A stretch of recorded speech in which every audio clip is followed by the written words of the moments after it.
Francis was history's first Latin American pope. He was history's first Jesuit pope, and he was the first one to name himself after St. Francis of Assisi.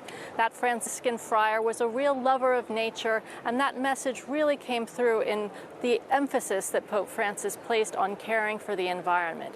He made climate change and the need to combat it a real hallmark of his papacy. He wrote an entire encyclical about the environment and really pressed world leaders to take action to keep global warming in check.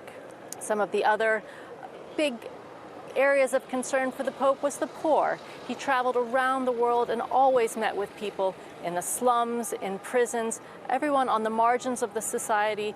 They were his priority. He was the Pope of the peripheries because he believed that that was who needed to hear the message of the gospel the most.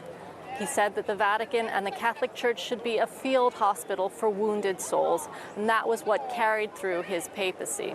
Pope Francis was not afraid of showing his own vulnerabilities. When his knees gave out and he could no longer walk comfortably, he used a wheelchair or a cane. And he even traveled around the world in that capacity, using a wheelchair, elevators to get up and down from airplanes. He wanted to minister to his people no matter where they were and no matter what his own physical condition was. He also wasn't afraid to apologize when he himself made mistakes or when he had to apologize on behalf of the entire Catholic Church. When he misjudged a serious case of clergy abuse in Chile, he apologized. He invited the victims to come to the Vatican to hear that apology in person.